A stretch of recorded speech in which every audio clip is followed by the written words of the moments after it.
할렐루야.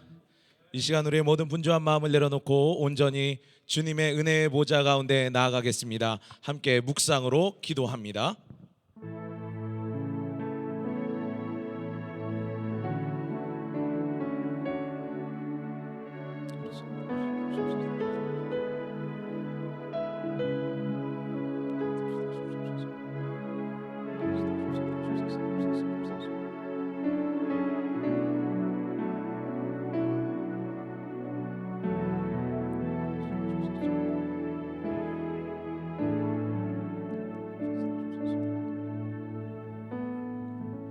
저희의 모든 찬양과 경배를 받으시기에 합당하신 주님, 이 시간 저희가 각자 처소에 있지만 또 이곳에 나와서 정한 날 정한 시간 함께 모여 하나님을 영과 진리로 예배케 하시니 감사합니다. 주님께서는 오늘도 다윗과 같은 온전한 예배자를 찾는 줄 믿사오니 저희 모두가 어디에 있던 주님만 바라고 주님만 찬양하고 주님을 힘써 찾는 하나님의 사람들 되게 하여 주시옵소서. 이 시간 성령으로 각 삶의 터전한 가운데로 찾아가셔서 우리 모든 성도들 주님께 예배함이 삶의 제일 된 기쁨 되게 하시고 모든 심령마다 주의 영광의 임재로 충만케 하여 주시옵소서. 이 시간 모든 예배의 처소에서 홀로 영광 받으실 우리 주 예수 그리스도의 이름으로 기도드립니다. 아멘. 다 같이 일어나셔서 찬송합니다. 찬송가 29장 성도여 다 함께 힘차게 찬양합니다.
다 같이 사도신경으로 신앙 고백합니다.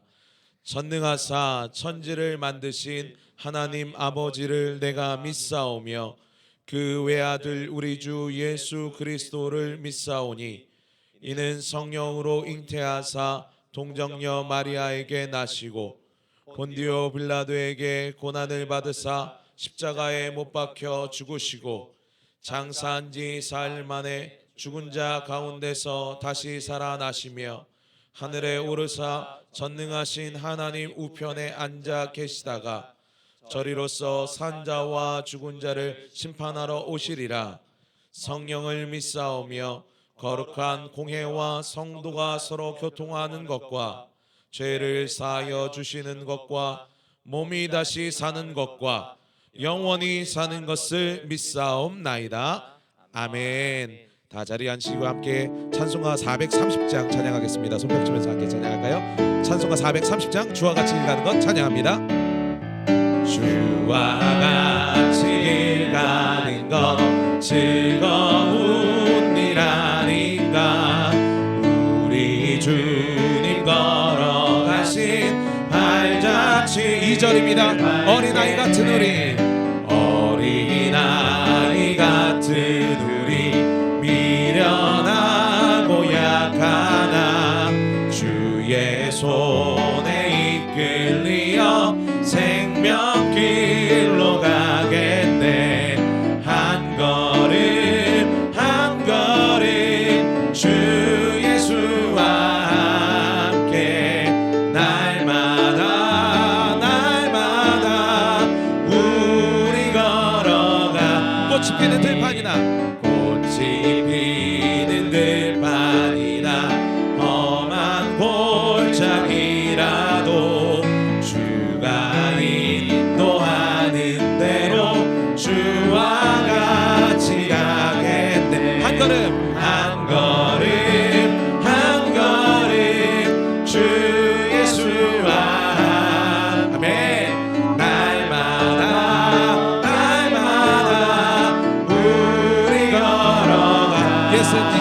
같이 옛 선지자의 우리 것들도 천국에 들려 올라갈 때까지 주와 같이 걷겠네. 주와 같이 한 걸음 한 걸음 한 걸음 한 걸음 주 예수와 함께 날마다 날마다 우리가 한 걸음 한 걸음 한 걸음 한 걸음 한 걸음 주 예수와 함께 날마다 날마다 다시 한번 갈까요?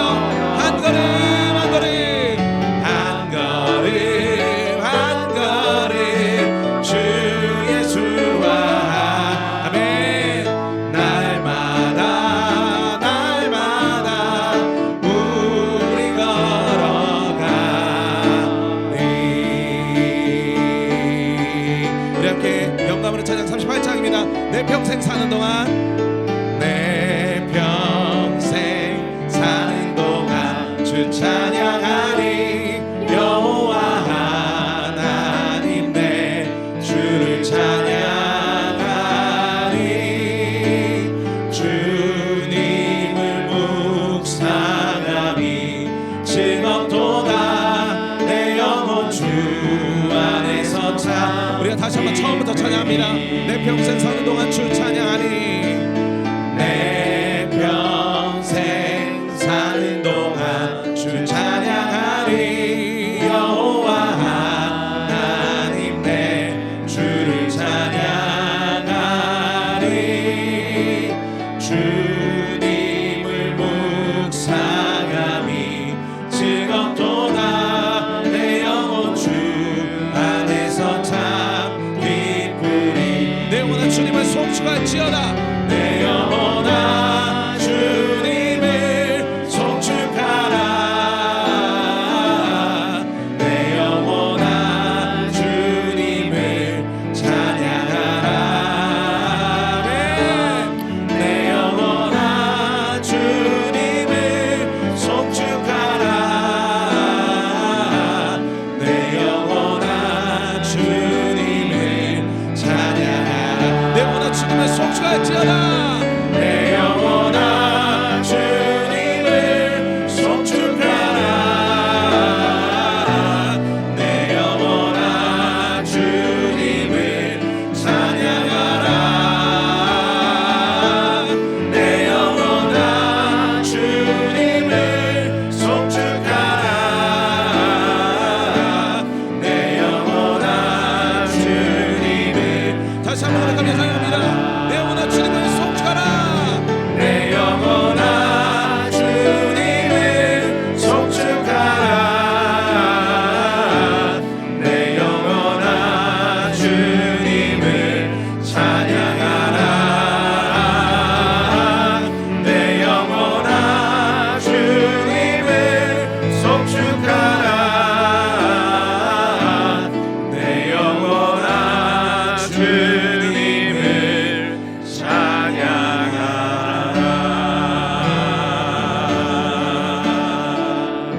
아멘. 우리 다 함께 공동 기도문으로 기도합니다. 기도는 곽금배 장로님 인도해 주십니다.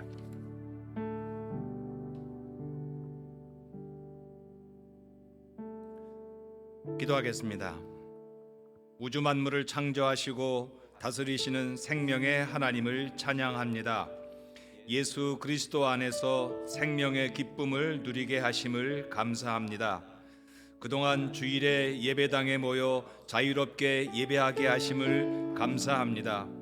주님의 은혜를 잊어버리고 하나님께 드리는 예배를 소홀히 하거나 작게 여긴 것을 회개하며 하나님이 온 땅의 주권자임을 놓치지 않고 살아온 것을 있다면 용서하여 주시고 하나님을 인정하며 더욱 의지하는 삶이 되게 하여 주옵소서.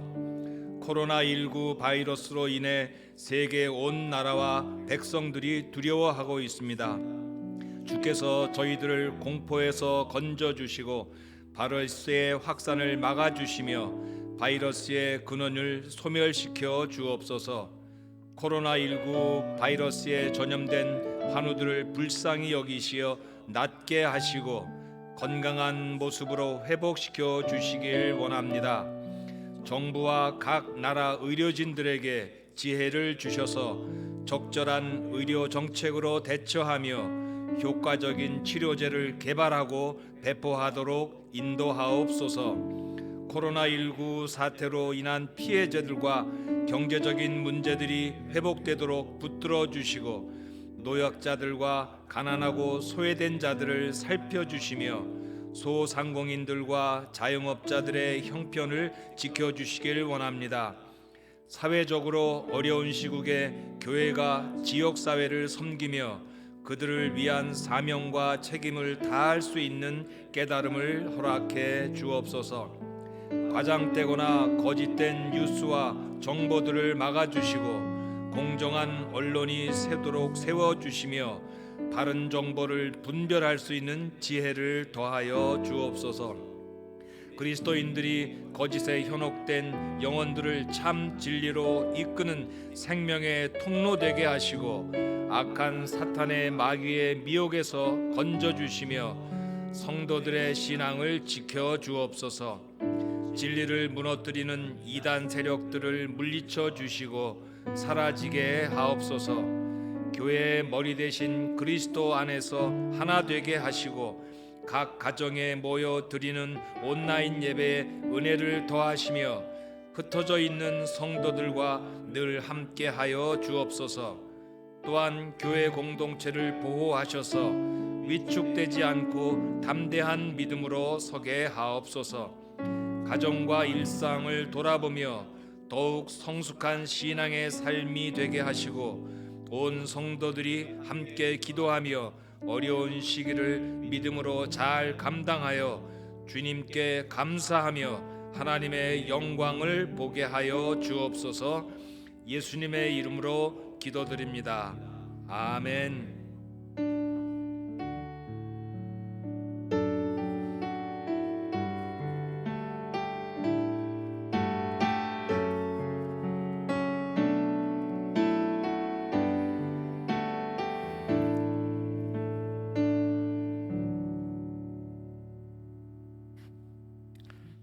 이 시간에는 우리 김진희 자매님 찬양 드리고 준비한 예물 하나님께 드리겠습니다.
아멘. 기도하겠습니다. 하나님 아버지 감사합니다. 하나님께서 이 어려움 중에도 우리를 지켜주시며 감사의 제목을 찾을 수 있는 믿음 주신 것 감사합니다. 어려운 상황일지라도 주님 앞에 믿음의 고백 드리는 것 흔들리지 않게 해주시며 모든 상황을 보며 예수 그리스도 앞으로 더 가까이 나아가는 우리 주의 자녀들, 주의 백성들 다 되게 하여 주옵소서. 하오나 여러 가지 상황적으로 어렵고 힘들고 지쳐있는 성도들 위로해 주시며 특별히 여러 가지 상황 때문에 여러 가지 경제적인 조건들 때문에 하나님 앞에 울며 기도하는 주의 백성들, 주의 자녀들의 눈물의 기도를 응답해 주옵소서.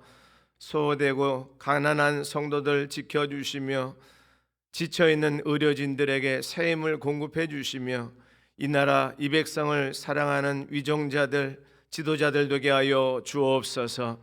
우리의 고백을 하나님께 올려드립니다. 예물을 드렸사오니 열의 하나를 드렸습니다. 감사의 제목을 찾아드립니다. 주일 예물을 바쳤사오니 하나님 흠양하시고 주님 기뻐 받으시는 또 복음을 위해서 사용되는 물질 되도록 축복해 주옵소서. 예수님의 이름으로 감사하며 기도합니다. 아멘. 드린 예물은 여러분 보관하셨다가 다음 주에 예배당에서 예배드릴 때 함께 드려주시기 바랍니다. 또 좀 아쉬운 광고인데요. 우리 김진희 자매님 육아 등 개인 사정으로 참 아쉽지만 오늘 또 인사를 드리게 됐습니다. 앞길을 열어주시고 또 기회 되면 같이 섬길 수 있는 그런 또 은혜의 자리가 있기를 바랍니다. 우리 박수로 격려해 주시고 함께 해주신 하나님을 찬양할 수 있도록 도와주시기 바랍니다. 고맙습니다. 영상 광고 보겠습니다.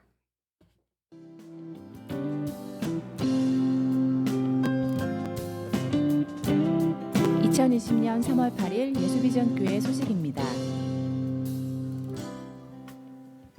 교회 공예배 안내입니다.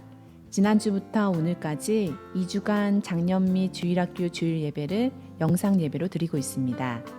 문자로 발송해드린 주소를 클릭하시거나 인터넷 유튜브 사이트에서 예수비전 교회를 검색하시면 예배 영상을 보실 수 있습니다. 아울러 영상 예배를 위해 준비된 예배 서식지와 공동 기도문을 이미지로 보내드리오니 예배 시 함께 사용하시기 바랍니다. 한편 주일학교 각 부서도 영상 예배를 준비했습니다. 각 가정과 처소에서도 갈급한 심령을 가지고 주님이 찾으시는 예배자로 함께 하시기를 바랍니다. 한편 주중에 드리는 공예배인 새벽기도회, 수요예배, 금요기도회를 보건당국의 정책에 협조하고 교우들을 보호하기 위해 당분간 각 가정과 개인의 예배로 드리기로 결정했습니다. 또 이미 공지한 대로 예수비전교회는 코로나19 지역 확산 방지에 동참하기 위하여 교회 시설의 출입을 당분간 제한합니다. 코로나19의 위험이 조속히 해결되도록 기도해 주세요. 다음 주 주일 예배 안내입니다. 3월 15일에는 교회 예배당에서 주일 예배를 드립니다. 2주간 영상 예배를 드렸는데 이제 다시 원래 예배의 자리로 돌아갑니다. 몸이 불편하거나 건강에 어려움이 없으신 분들은 함께 예배당에 모여 예배하시길 바랍니다. 2주간 불가피한 이유로 영상 예배를 드렸지만 영상의 쉬운 접근성과 편리성이 도리어 예배자의 자세와 마음을 흐트러뜨릴 수 있습니다. 돌아오는 주일 마음을 새롭게 하여 예배당 예배로 모이기를 사모하면서 한 주간 기도로 예배를 준비해 주세요. 더불어 주중사역 개강 일정이 연기된 것도 안내합니다. 코로나19로 인하여 주중사역들 곧 목장 모임과 샬롬 아카데미, 수요 전도팀 및 어머니 기도회를 3월 22일 이후로 연기합니다. 신종 코로나 바이러스로 인한 전염병으로 온 나라가 어려움에 있습니다. 주님의 은혜를 구하며 이 시기를 강건히 지나갈 수 있도록 함께 기도해 주세요. 이상 예수비전교회 소식이었습니다. 네, 하나님의 말씀 같이 봅니다. 마가복음 3장 13절에서 19절까지 말씀입니다. 마가복음 3장 13절로 19절, 창세기를 끝내고 이제 마가복음으로 시작합니다. 개인적으로 묵상하실 때에도 아마 지금 마가복음을 계속 묵상하고 계실 것입니다. 오늘은 그 중에 마가복음 3장 13절로 19절까지 말씀입니다. 또 산에 오르사 자기가 원하는 자들을 부르시니 나아온지라. 자기와 함께 있게 하시고 또 보내사 전도도 하며 귀신을 내쫓는 권능도 가지게 하려 하심이로라.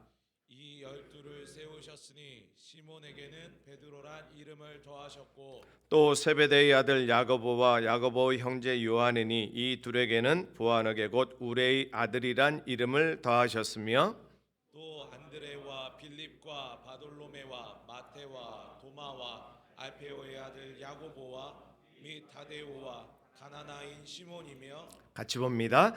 또 가룟 유다니 이는 예수를 판 자더라. 아멘.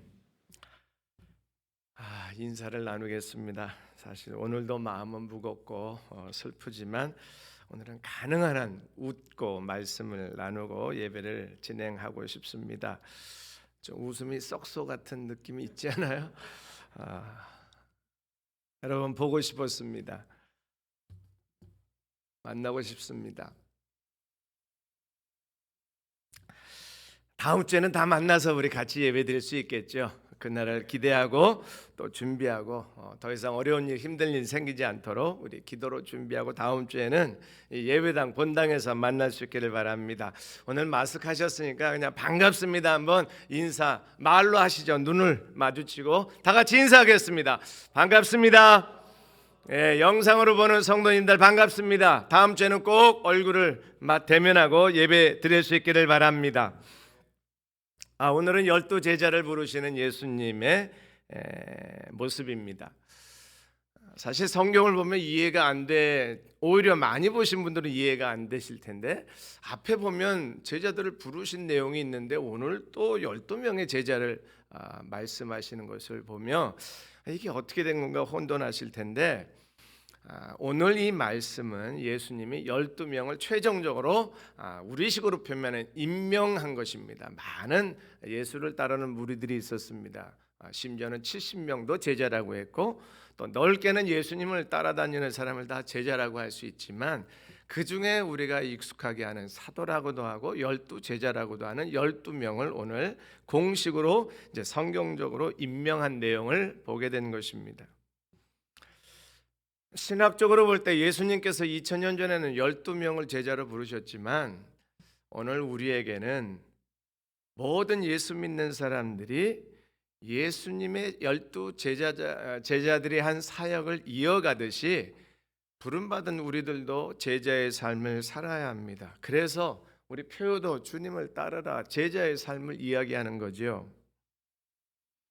12 제자의 사명은 모든 교회에게 부어져 있기 때문에 모든 성도에게 부어져 있어 오늘 제자들을 부르신 예수님의 모습 속에서 나를 부르시고 나를 제자로 삼으시는 예수 그리스도를 동일하게 성경에서 만나는 우리 모두가 되기를 바랍니다. 주님이 제자를 부르시는 원리는 두 가지였습니다. 하나는 원하시는 자들을 부르셨고요. 또 하나는 함께 있도록 부르셨습니다. 사실 예수님께서 제자들을 부르실 때 첫 번째 우리에게 적용한다면 예수 만나 생명을 얻은 것입니다. 제자들도 그랬습니다. 그리고 그 생명을 얻고 난 다음 그 이후의 삶을 예수를 위해서 살아가도록 부르셨습니다. 그래서 오늘 제목을 남들과 다르게 살아라라고 제목을 잡았는데 주님께서 이렇게 말씀하실 것입니다. 오늘 나에게 지금 이 시간 지금까지 살던 방식을 바꾸고 남들과는 좀 다르게 살아라. 이제는 예수 그리스도를 위해서 하나님의 나라를 위해서 살아라 그렇게 부르시는 주의 음성을 오늘 말씀을 통해서 들을 수 있습니다. 예수님이 원하시는 대로 제자를 부르셨다는 사실을 우리가 꼭 기억해야 되는데 13절 말씀 같이 볼까요? 시작. 또 산에 오르사 자기가 원하는 자들을 부르시니 나아온지라. 아멘. 우리 삶의 현장 속에서 예수님이 12 제자를 부르신다? 그렇다면 어떻게 부르셨을까요? 보통 우리 취직할 때 어떻게 하죠? 이력서 공고를 냅니다. 그리고 거기에 준비 서류들을 기재하지요. 보편적인 서류 조건이 있습니다. 이력서에 자기소개서에 또 경력 있는 사람은 경력, 기술서나 자격증이나 스펙이나 여러 가지 준비 자료를 가지고 면접을 합니다. 예수님이 그렇게 하셨을까? 만약 예수님이 지금 이 시대의 제자를 찾으신다면 예수님은 어떤 방식으로 제자들을 부르실까요? 만약 이력서를 가지고 자기소개서를 가지고 경력을 가지고 예수님 앞에 제자로 쓰임받기 원해서 나아간다면 우리 중에 누가 예수님의 제자가 될 수 있을까요? 너무나 당연한 원리입니다. 그런데 우리는 이 원리를 자주자주 망각합니다.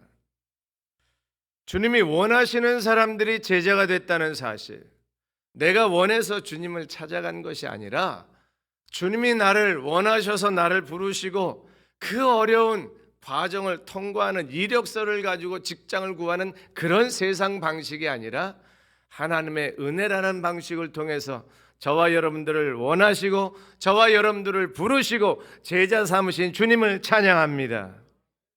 사실 예수님을 따르는 사람들은 많이 있었습니다. 그들은 자기들이 원해서 예수님을 따랐습니다. 인간은 그런 거예요. 내가 주님을 찾고 내가 주님을 따르겠습니다 고백하는 사람들의 모두는 자기 목적이 있습니다. 어떤 사람은 병을 고치고 싶었고요. 어떤 사람은 귀신을 쫓아내고 싶었고요.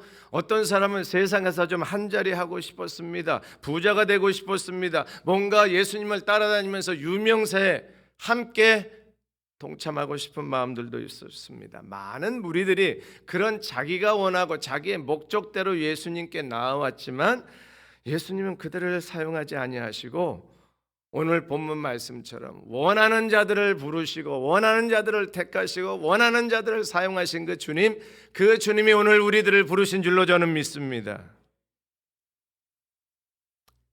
예수님께서 제자들을 직접 부르셨는데요, 오늘 본문보다 앞에 있습니다. 12명의 제자를 동시에 이력서 가지고 뽑은 게 아니고요, 가시는 곳마다 사람들을 찾아 부르셨습니다. 처음 만난 사람들이 예수님의 12제자 중에 처음 예수님에게 부름받은 예수님이 원하셨던 제자 이름이 있습니다. 원래는 세례 요한의 제자였는데 그 세례 요한의 제자 중에 두 사람, 안드레와 요한이 있었습니다. 그 둘을 예수님이 부르세요. 이 사람들은 바로 준비된 사람들이었어요. 세례 요한의 제자니까.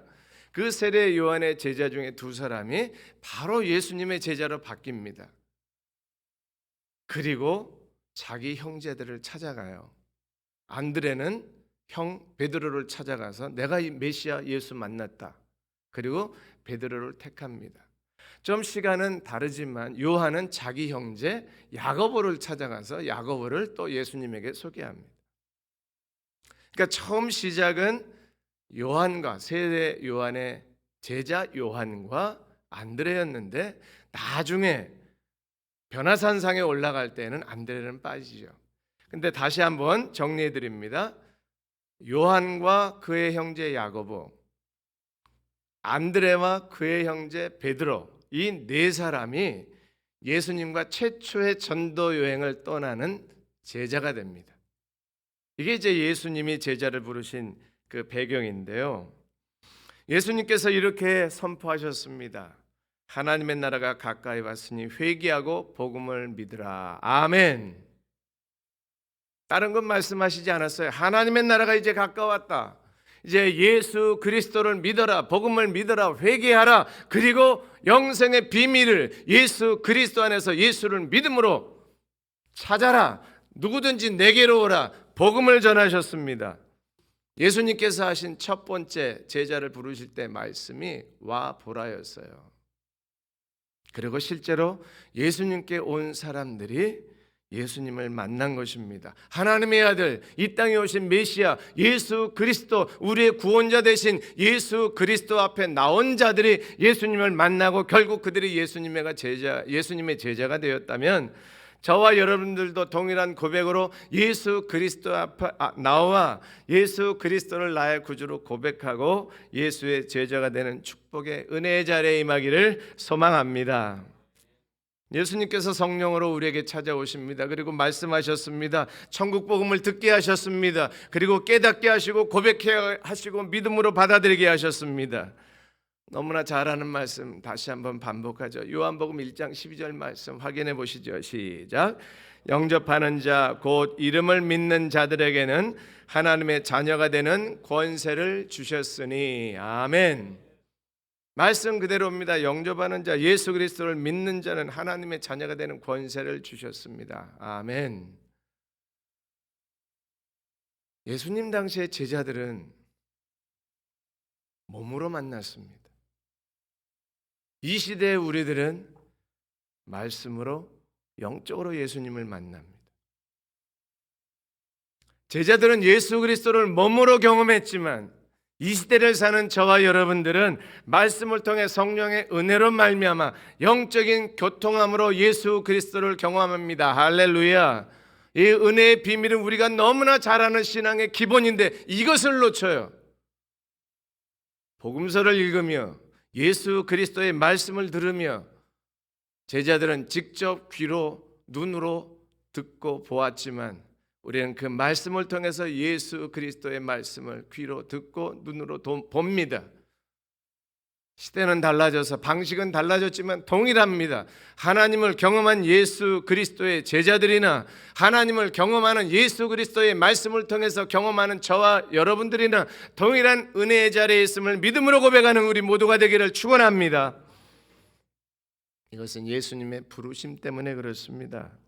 누구도 내가 더듬어서 예수님을 찾은 사람 없을 것이요. 물론 그런 갈급함은 있었겠지만 그것은 내가 이력서를 제출하는 정도의 모습밖에 되지 않습니다. 근본적인 은혜는 그러한 나를 찾아오셔서 내가 너를 원한다고 말씀하시고 내게 오라고 말씀하시는 주의 음성을 듣는 그 감사하는 우리 모두가 되십시다. 그리고 제자들을 부르셔서 함께하게 하셨습니다. 14절인데요. 너무 쉬운 말씀, 간단한데 정말 이 두 가지 원리, 우리를 원하셔서 부르셨고 함께 있게 하신다는 이 예수님의 제자의 부르심의 원리는 평생 잊지 않아야 될 예수 믿는 저와 여러분들의 제자의 삶의 원칙입니다. 같이 보죠. 시작.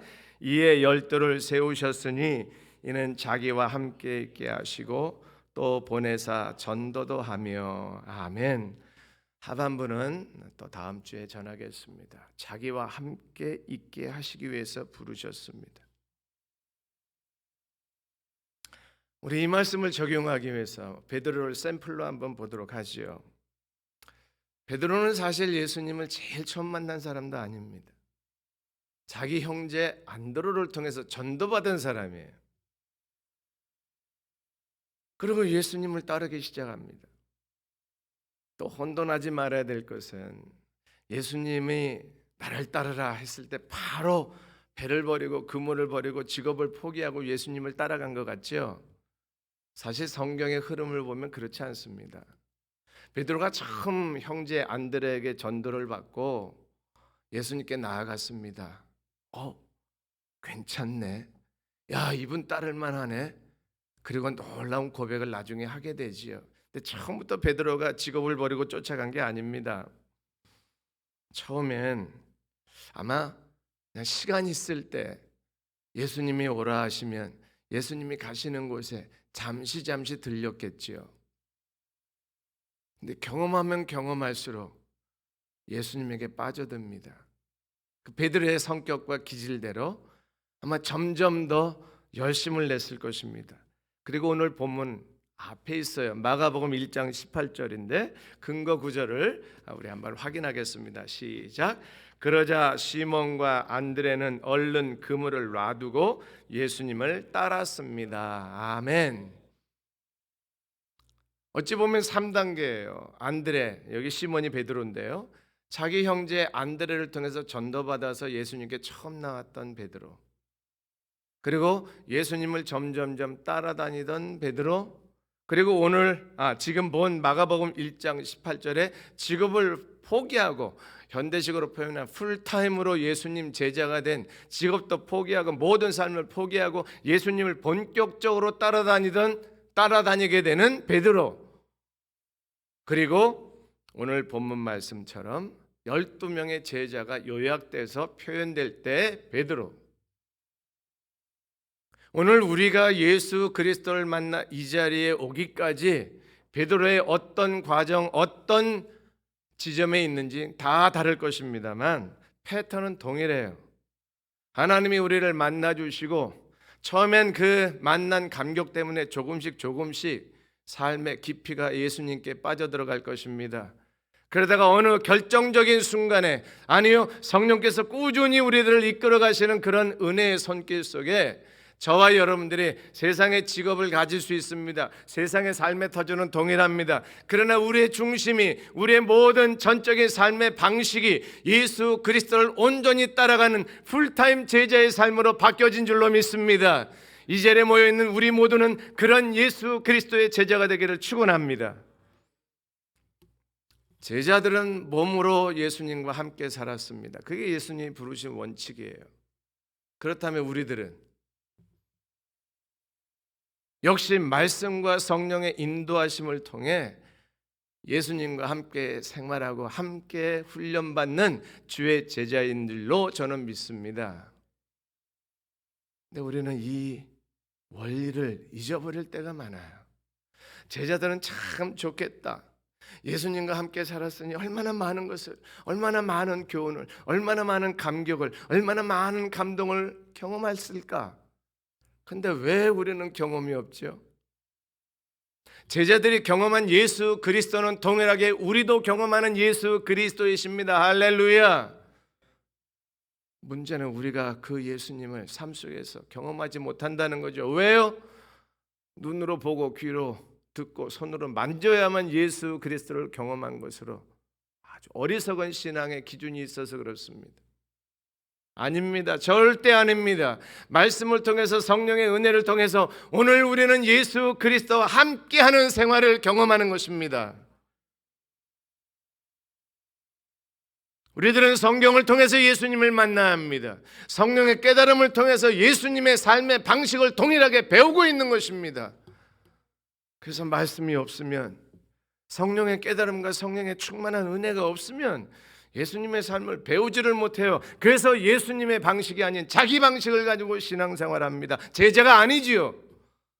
제자라면, 예수님이 부르신 사람이라면 예수님과 더불어 살면서 훈련하고 배운 12 제자 사도들처럼 말씀과 성령의 은혜를 통해서 예수님과 동일하게 생활하며 예수님의 삶의 방식을 배우는 저와 여러분 되기를 바랍니다.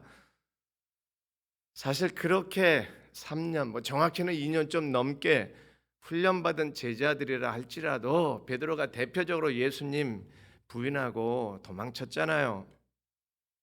우리는 너무 그것에 치우칠 필요 없습니다. 그것은 베드로의 약한 부분이지요. 그 다음 회복된 베드로는 정말 생명 바쳐서 주님 위해서 살잖아요. 저와 여러분들이 베드로처럼 또 요한처럼 그렇게 높은 자리에 앉고 싶고 서로 경쟁하고 시기 질투하고 때로는 비겁하게 도망치기도 하는 그런 모습이 잔재에 남아있지만, 근본적으로 예수 그리스도 앞에 풀타임 제자가 됐던 제자들처럼 그렇게 전념해서 주님을 따라가는 제자가 되는 우리 모두가 되기를 소망합니다. 누구든지 예수 그리스도만 만나면 달라집니다. 그렇게 되어 있습니다. 안 변한 것은 감히 말합니다. 예수 그리스도 만났나? 못 만난 거 아니야? 이런 의문을 스스로 해보아야 합니다. 예수님 만났으면 안 변할 수가 없어요. 예수 그리스도가 말씀으로 성령으로 말미암아 나의 삶과 동행하시면 삶의 가치가 안 달라질 수가 없고요, 삶의 방식이 안 달라질 수가 없습니다. 오늘 말씀의 주제처럼 이제는 좀 세상과 다르게 사는 방식의 제자의 모습으로 주님을 쫓는, 따라가는 우리 모두가 되기를 바랍니다. 한동안 유행하는 표현이었습니다. 전도할 때 그냥 와봐라. 은혜의 장소가 있으면 그냥 와봐라. 수련회를 준비하고 있다면 다른 말 할 거 없어요. 와봐. 왜 그런 말을 요즘 꺼려 할까요? 왜 우리 교회에 와봐 말을 못 할까요? 왜 한 번 더 예수 믿어봐 말을 못 할까요? 왜 수련회 한번 와봐라고 말을 못 할까요? 그 안에 예수 그리스도의 가르침과 예수 그리스도의 사랑이 흘러 넘치면 자연적으로 나올 수 있는 표현인데, 내 안에 예수 그리스도가 말라 있으니까, 내 안에 예수 그리스도의 삶이 없으니까 와봐라고 말할 수가 없는 거 아니겠습니까? 다시 한번 회복의 은혜가 임하기를 소망합니다. 성경을 또 한번 마가복음을 묵상하고 있으니까 좀 진지하게 묵상 시간을 2배로 늘리더라도 어차피 우리 외출 잘 못하잖아요. 외식도 잘 못하잖아요. 친구도 못 만나잖아요. 칼퇴근해야 되잖아요. 이런 때 한번 말씀을 좀 더 깊이 묵상하고, 또 이제 곧 고난주간과 부활주일을 준비하고 기다리고 있는데 좀 예수 그리스도의 말씀을 통해서 깊이 만나는 이 고난의 때 두려움과 벌벌 떨고 있는 이 현 세대 가운데 정말 예수 그리스도의 삶의 가르침이, 그 교훈이 나의 삶에 어떤 영향을 미치는지 우리 마가복음 묵상하면서 깊이 예수님을 만나는 우리 모두가 되기를 바랍니다. 예수님이 가르치신 것, 예수님이 보여주신 기적, 하나님의 나라가 가까이 왔다고 하는 복음을 선포하시면서 너희들은 내게 오라고 말씀하시고 수고하고 무거운 짐진 자들아 내게로 오라고 말씀하시고 우리를 초청하신 예수 그리스도, 예수님의 가르침은 달랐어요. 질병도 떠나갔고요, 귀신도 떠나갔고요, 하나님의 말씀이, 율법이 새롭게 해석되어졌습니다. 그래서 기득권자들의, 종교 지도자들이, 많은 것을 누리고 있던 사람들이 포기하고 내려놓는 것이 두려워서 예수님을 결국 죽이려고 한 거 아닙니까?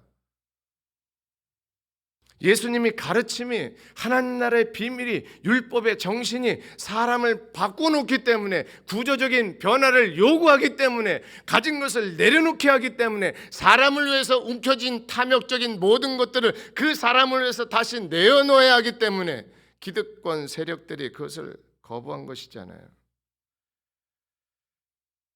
성경의 규율과 명령은 예수님 때문에 새롭게 해석이 가능해졌습니다.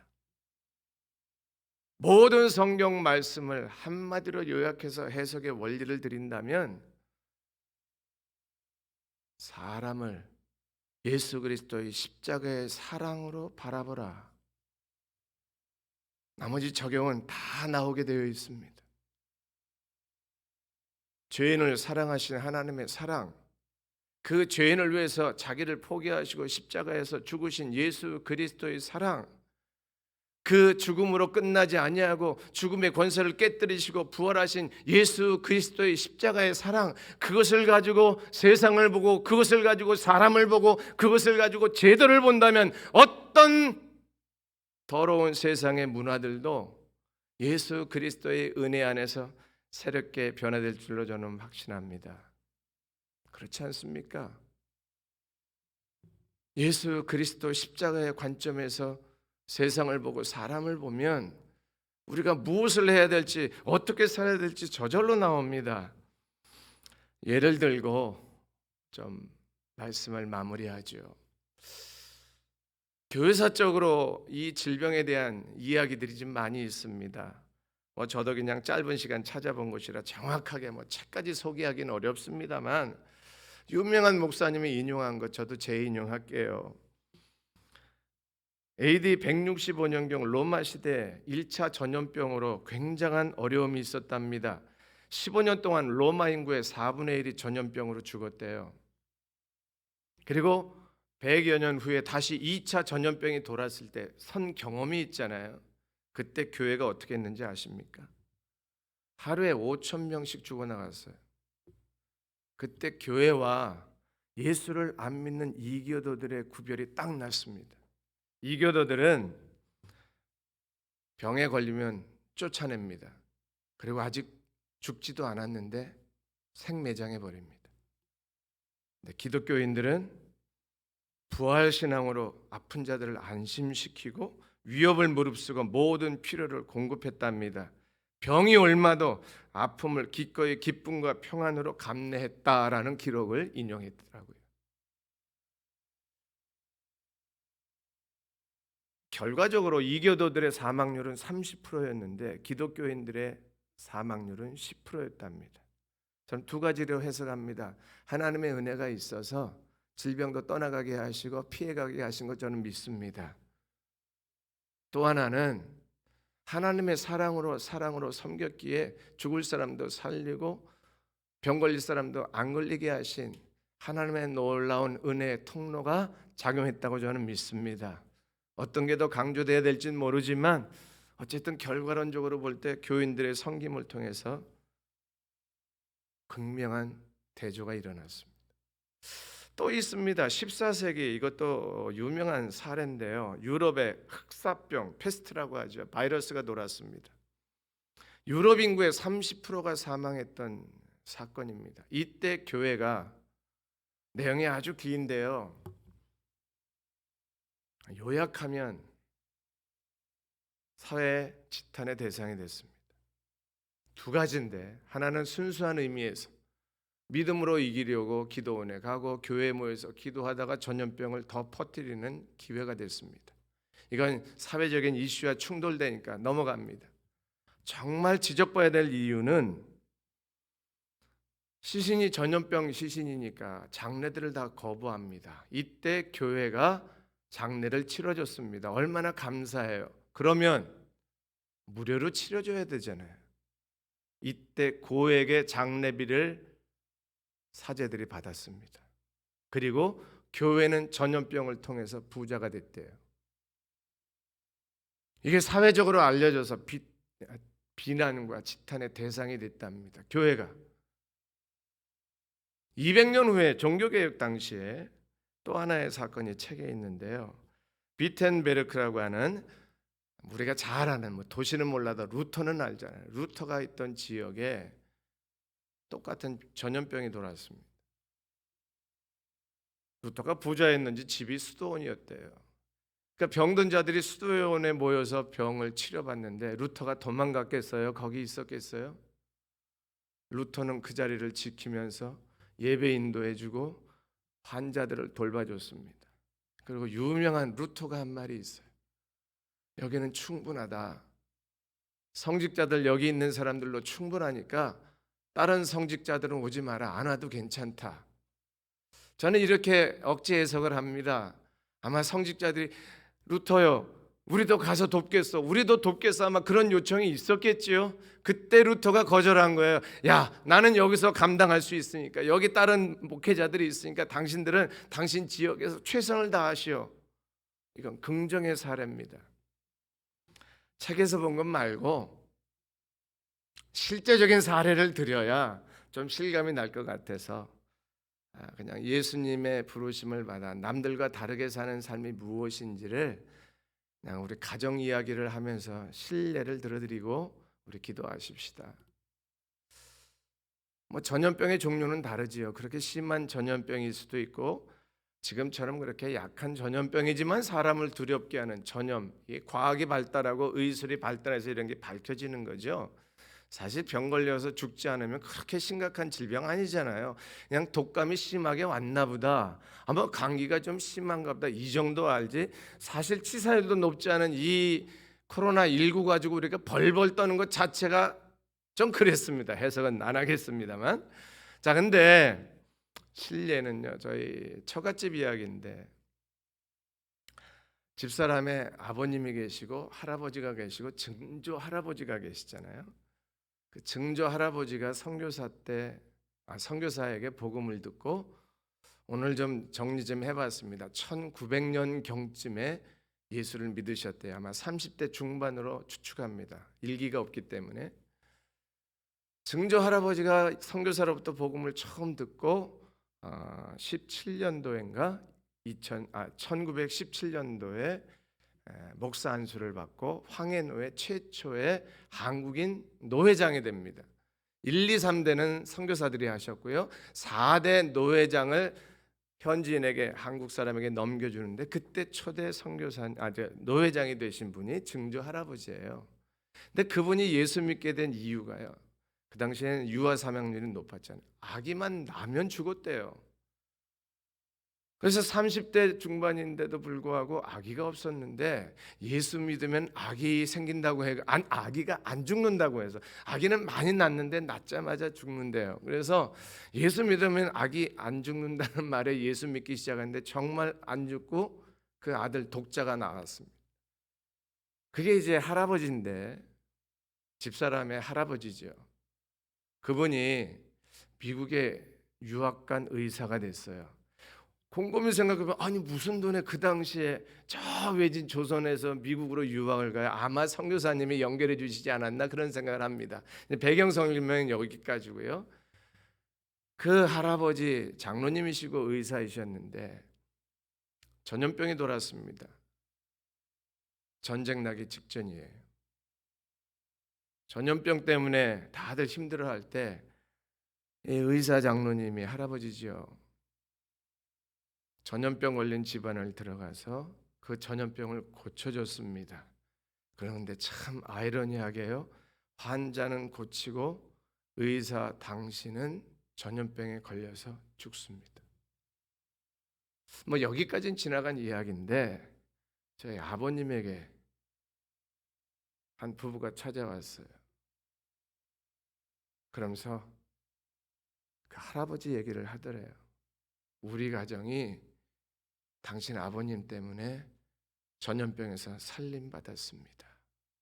감사하면서 찾아온 사건은 제가 직접 들었어요. 우리가 너무 비난할 것도 많고 사람들 지적 많이 하지만,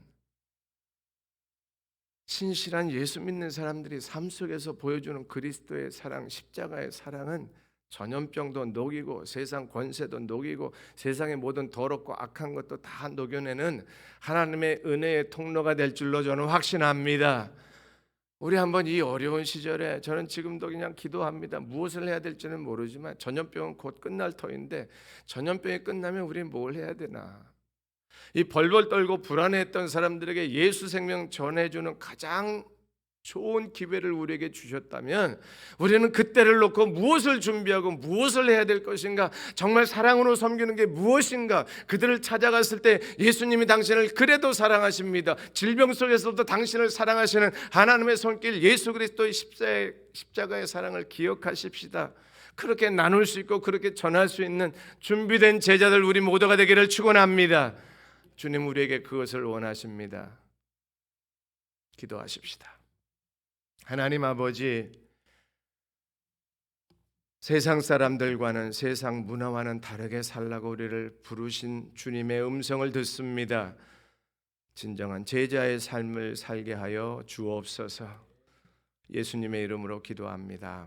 아멘. 찬송하십시다. 이 찬양을요 잠깐만 반주는 해주시고요. 오늘 아침에 교육자들과 경건을 하면서 이 찬양을 불렀습니다.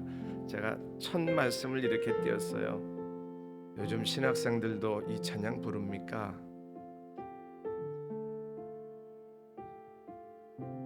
요즘 성도들도 이 찬양 부릅니까? 저는 한동안 이 찬양 못 부른다고 했잖아요. 다시 부른다고 했습니다. 신학생들만이 아니라 목회자들만이 아니라 온 성도들이 이 찬양을 다시 부르고 이 시대 속에 하나님의 음성을 듣고 결단하고 부름받아 나선 이 몸으로 나아가는, 세상을 향해서 나아가는 우리 모두가 되기를 바라고, 그런 마음을 가지고 찬송합시다. 다 같이 일어나서 찬양합니다. 부름받아 나선 이 몸, 부름받아 나선 이 몸, 어디든지 가오리다. 괴로우나 즐거우나 주만 따라가오리니, 어느를 가 막으리까 죽음이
끝도 없이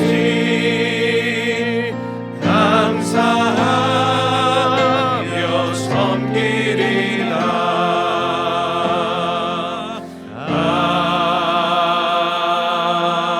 아멘.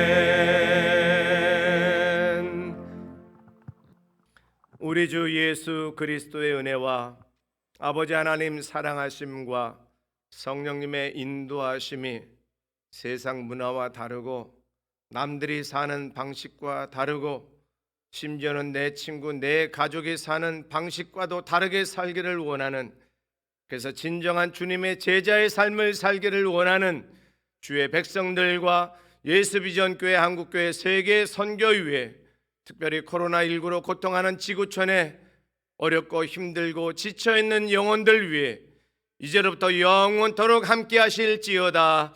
아멘.